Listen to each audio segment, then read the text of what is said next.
When you think about school and life, does it ever feel like you are drowning?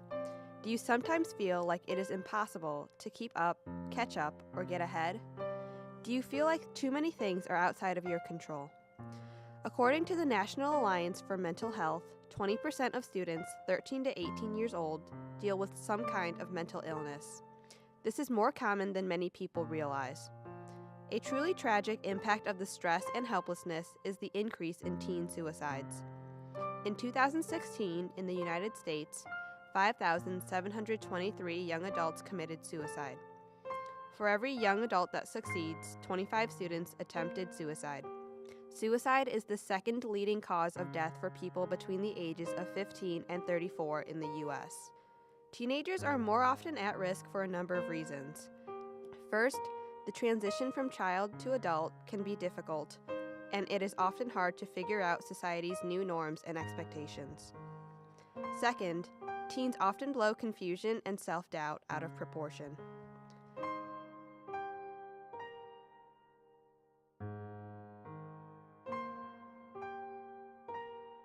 What may seem as a crisis today may not be a crisis in the big picture of life. Third, teenagers often don't realize that most problems resolve with time and patience. When you were learning to walk, it took a long time to get it right, but you didn't give up on learning to walk. It was how you gained independence. The same perseverance you had at a year, you still possess now. Learning to persevere through young adulthood will enable you to become an independent adult. Fourth, social isolation, fewer social bonds, and self-doubt can lead to frustrations.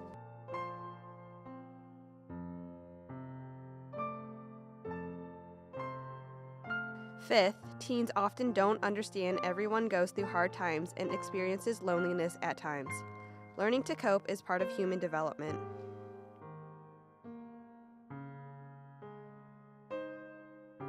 So I'm actually a former PSEP student, and I ended up going to Central Michigan University, and within my freshman year, I made some good friends at school, but ultimately I realized they weren't that great of friends. I would hang out with them from time to time, but most of the time they would hang out without me, and it was very obvious because I could see it on social media. I would go on Instagram or Snapchat, and it was really obvious. They'd post pictures and videos to almost like exclude me, and at times I think it made me feel alone, just like I didn't have enough friends at school. But ultimately I ended up moving on, and I realized that those weren't the best friends I could ever have, and I have new friends now, and I'm closer with different people. And over time you have to realize everything that you see on social media shouldn't impact the way that you feel and your emotions, and how if you get upset about things, it won't matter next week if you see something on social media, or next month or next year. Especially in the high school and college years, you're growing so much. Within every couple of months there's something new going on in your life. So I was kind of able to overcome that and make sure that social media doesn't affect the way that I feel. Now that I'm older, I can definitely say I use social media less and kind of take what I see on it with a grain of salt. I always don't get super emotional or upset about not being included or not having friends. I don't go to Central anymore. I transferred to a different school, and I'm going to graduate school pretty soon, and everything that happened to me in high school or early college didn't really matter on social media to me now and where I'm at in my life. It is important to get all of us to adulthood safely. Do you have a friend you are concerned about? Here are some warning signs to look for. Feelings of hopelessness, withdrawing from family and friends, neglecting basic needs, loss of energy, taking more risks, abusing alcohol and drugs, giving away personal items, posting despondent things on social media. We are not the only country where youth struggle. In the past year, Japan's teen suicide rate was the highest it had been in 30 years. Some things stand out as predictors of self-harm. Alcohol and drug use is the first. Heavy users often have low self-control and are more likely to act on impulse.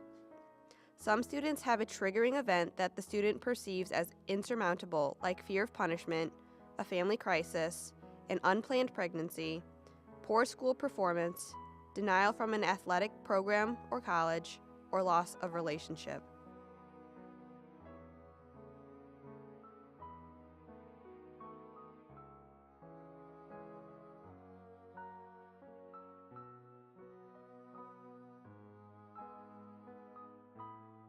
Gender plays a role. Females are 3 times more likely to attempt suicide. Males are more likely to succeed. Families with violence, intense parental conflict, or loss of a parent to divorce or death. None of these factors are insurmountable. Your school, workplace, church, and neighborhood are full of people who faced the very same challenges you did as young adults and found support, advice, and a way to cope and overcome the current situation. Hi, my name is Reagan Thorpe. I graduated from PSEP in 2018, and I'm an alcoholic. My junior year at PSEP, I wasn't here for most of the year. This is when I faced a lot of challenges in my life because I was dealing with alcoholism. I know a lot of people don't think that it's possible for a teenager to be an alcoholic or have addiction, but I'm living proof that that is wrong. And so in October, here at PSEP, I received a couple of MIPs and got arrested by our own Officer Colthurst for a DUI, driving under the influence. And that was pretty scary. I also got alcohol poisoning, and blacking out and waking up in the hospital can be pretty terrifying. So after all this happened, I'm facing expulsion from school, getting this DUI in my record, probation, going to rehab. It was absolutely terrifying. The months to follow all of this, while I'm out of school, now I'm probation and rehab, I felt so utterly isolated. The one thing about me that I like a lot is my empathy and my ambition and drive. And because of my alcoholism, I lost all of that. I completely lost touch with reality and the person I was. I didn't know what tomorrow looked like, and I didn't honestly care. Over the summer of 2017, I finally started taking it seriously. I got a sponsor to sponsor me through the 12 steps of Alcoholics Anonymous. And when I came out of that, I felt stronger than before. And I entered my senior year of high school. I had never, ever joined any clubs at any school I went to. I just felt like a complete social outcast. But I actually found some stuff that really helped me. I joined mentoring and mediation. I was able to help the Journey students, and I found that I really liked doing that. And I joined Link Crew, and I was also an ambassador, so I dealt with all new kids coming in grades 9 to 12. And I kind of found more of a community that I could relate to. So I can say with certainty that my final year at PSEP was one that was filled with happiness, and I was finally starting to look forward to the future. One thing that really kept me going was having my eye on the future. I could see where I wanted to be in 10, 20 years, even if that meant not drinking, because I wasn't scared of that anymore. I finally had a grip and was deciding the person that I wanted to be, and I wasn't going to let go of that anymore. I finally was able to be not only a good person to the people around me, but a good person to myself. And that's something that I don't think I was ever able to do before. And it's still a learning experience. I'm still growing. I have to learn that I can't help others if I don't help myself. And that's one of the biggest things that I've learned about me and about other people and other things that I've seen around me, is that you can't help anybody else before you help yourself, because you're just gonna make yourself sicker, especially when you're using, in my case. Last year, I didn't think I was gonna graduate high school, and I didn't think I was gonna get into college because of how bad my GPA was. This year, I am a criminal justice major at Wayne State. I just finished my first semester of college with a 4.0. That is something I've never achieved before, and it absolutely makes me absolutely ecstatic. It's a wonderful feeling. It was really hard getting there, but things that I have today are a good support system, people I can feel vulnerable enough to open up to and to show my emotions to. And it's really important to have people like that in your life that you can go and say, I need help, because it's something that I didn't do before. Next semester, I got accepted into a program called Inside Out, where I get to take a class with the prisoners in one of the prisons in Michigan. I believe it's the one in Hamtramck. But the point is, I'm doing today what I always wanted to do, and being in the criminal justice system made me find a love for it, which is slightly twisted, but that's kind of what happened for me. I plan on becoming a juvenile defense attorney so that I can help give kids a second chance that I was given. I'm Eddie Ida, class of 2015, graduated from Canton High School, and I'm going to share with you a little bit of my story and kind of how I got where I am today. But let's back up to sophomore year of high school. I remember it was kind of the winter time, and my mom had cancer at the time and in and out of the hospital. And I remember she went in the hospital for her last time kind of near the beginning of December. But as a young 15-year-old at the time, I didn't really understand what was going on. Things weren't really told to me, and so I wasn't fully in the loop of what was happening until I remember being outside of that hospital room and seeing a lawyer walk in. Unfortunately, at the age of 15, I was at least, she passed away December 21st, 2012. Funeral was on the 24th, which is Christmas Eve. So as you can imagine, that's a pretty rough thing to happen, and especially for me being 15 years old, I couldn't even fathom what was going on. Interesting enough, I was just kind of at a point in my life where I had no idea what to do next. I wasn't pursuing anything, I wasn't doing anything bad, I guess, but man, that was probably the worst thing that's ever happened to me in my life. And so progressing forward as I got older, I just had to figure out what to do. And I remember standing there at that hospital room and just kind of figuring out, this is after she passed, and just kind of figuring out what path to go down. Now, I mean, I always thought there was two ways to go. I mean, you can go the good path or the bad path. And at that time, you lose guidance for a really important key part in your life, your mother, who really helps you through life. And I didn't realize any of that until now. It's very interesting. So going through life, kind of finishing high school, I started to find more purpose in what I am and what I do. And it really, for me, is just I found faith and kind of worked from there. That gave me the foundation from where I am today. And it really kind of woke me up, in a sense. So going through that whole process, I mean, it was just a lot of crying, a lot of misery. And even today, I mean, I still feel the hurt of that. You never know what losing your mother is like until you lose your mother. There's no way to describe it, but you lose a very instrumental piece in your life. But I kept my head high and just kept working and working and working. Some say I might work too much, but you know, it's just a way, I guess it's one of those coping methods. So moving on through high school, I eventually got into technology, which I've always had an interest in, and really worked at it and learned every bit and piece of it. Ended up getting a job while I was in high school doing IT work, and from there progressed into my future. I started an IT company. The IT company definitely grew to a size I didn't expect. I started a website company and a couple other e-commerce stores, along with working at a place that I work at now today, and just volunteering in my community today. I didn't let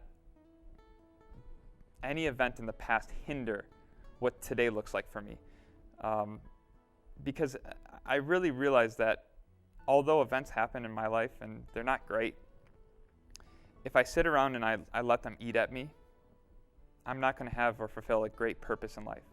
But if I take what has happened and I utilize that to my advantage, and what I mean by that is my mom passing away was my drive to do better and maybe make her proud or anything like that.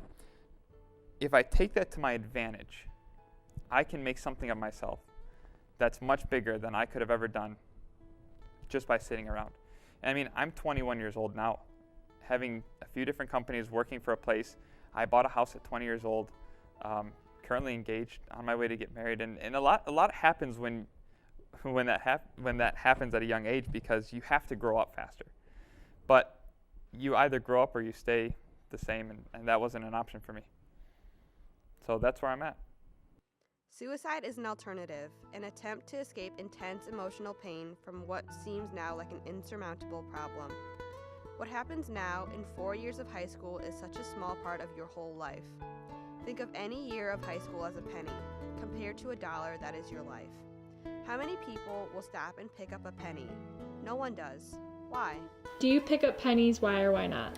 I don't pick up pennies because when I look at it, I would rather have $1, $20, than pick up a small penny that doesn't have as much worth as that. No, I don't pick up pennies because they're worthless. I don't pick them up because they're not worth anything. I don't pick up pennies because it's not worth it. I don't pick up pennies because I gotta make it to my next class. No one does because when it comes to money, a penny is pretty insignificant. In the same way, whatever happens today, this week, this year, in 5 years from now, 10 years from now, 50 years from now, probably won't matter. When you look at what is happening in your life, something called crisis thinking impairs your ability to problem solve. I'm so grounded. Young adults don't have the life experiences and brain development to put crisis in perspective. Think back to you as a child again. How would you respond if you dropped your ice cream cone? You probably cried. Now, you know it is annoying, but you also know that there is more ice cream in the world and you can get another treat. As teens, our problems may seem larger, but we also have to know that they too can be solved with help and support. Talking through the issue can reduce the emotional stress of a crisis. A suicidal person is often conflicted. Part of them wants to die, and part of them wants to live. Someone has to have the courage to talk to the person and be willing to address the issues that the person perceives as having no solution. You can be the person to talk to a friend. You can be the person to let a trusted adult like a counselor, teacher, or relative know that someone you care about is struggling.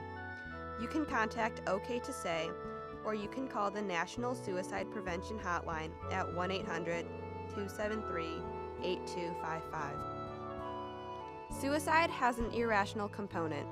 People who are considering suicide often don't think about the consequences their suicide will have on others. When a person commits suicide, 11 people have devastating impacts on their lives.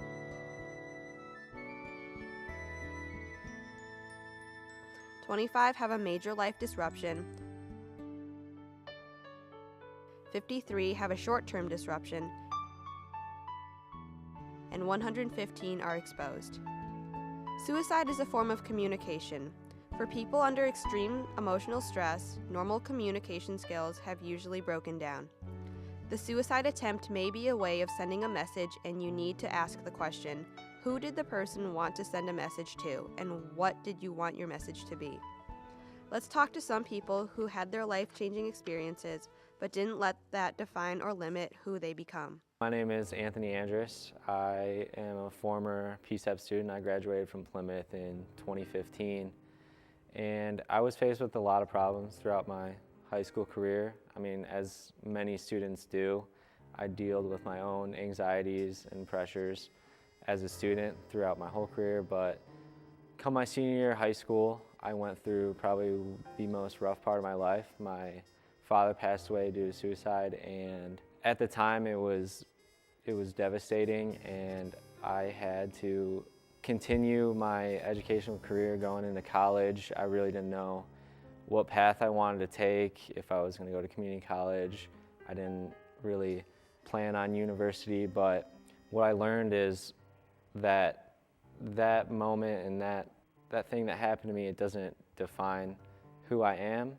I just use it as an opportunity to keep growing. I continue to do as well as I can in class and find things that make me happy, as well as keep caring for all those around me. And I think one of the most important things is that no matter what you're dealing with and the people around you, you just have to realize that you're not alone. When you are dealing with things that are tough, you have to reach out. Everyone has someone that cares for them, and someone who would be willing to care for them if they just reach out. Well, this year I'll be finishing my first bachelor's degree in communications from Michigan State, and I plan to stay there for another year and get a second bachelor's degree in English, and from there a master's. And I plan to teach English, as well as hopefully once I'm established somewhere, expand upon that, use my past video knowledge and also my communications degree to pursue something I love doing and help students out. My name's Jayla, and I'm a Plymouth sophomore. When I was in 5th grade, my mom passed away due to overdrinking. At first, I was very angry with her because I felt I wasn't important enough for her to stop drinking. And then at a time, I felt mad at myself for being mad at her because she had an addiction and that's not something she chose. But after a while, you start to think that this isn't something that she would have wanted. She wouldn't have wanted me blaming myself, blaming her, being upset with life, not wanting to do anything, not talking to anyone. And I also realized that the people I loved were worried about me all the time. And one big thing that got me through everything is if you can't do it for yourself, you need to do it for those you love and those you care about and who care about you. So if you're struggling with something in life, try to think about who cares about you and who wants to see you doing good. Mental health is important because it helps you cope with the stresses of life, be physically healthy, have good relationships, make meaningful contributions to your community, work productively, realize your full potential. Things you can do to increase the quality of your mental health include staying positive, being physically active, connecting with others, developing a sense of meaning and purpose in life, getting enough sleep, developing coping skills, meditating, getting professional help if you need it. The following resources can help you or a friend. Think about movies you've watched, Maybe I just run across the great state of Alabama. movies you may have loved. Many times the protagonist has to overcome great challenges to finally succeed. I volunteer as tribute. Real life is no different. This is your movie. These are your challenges. Be sure to stay until the final credits roll.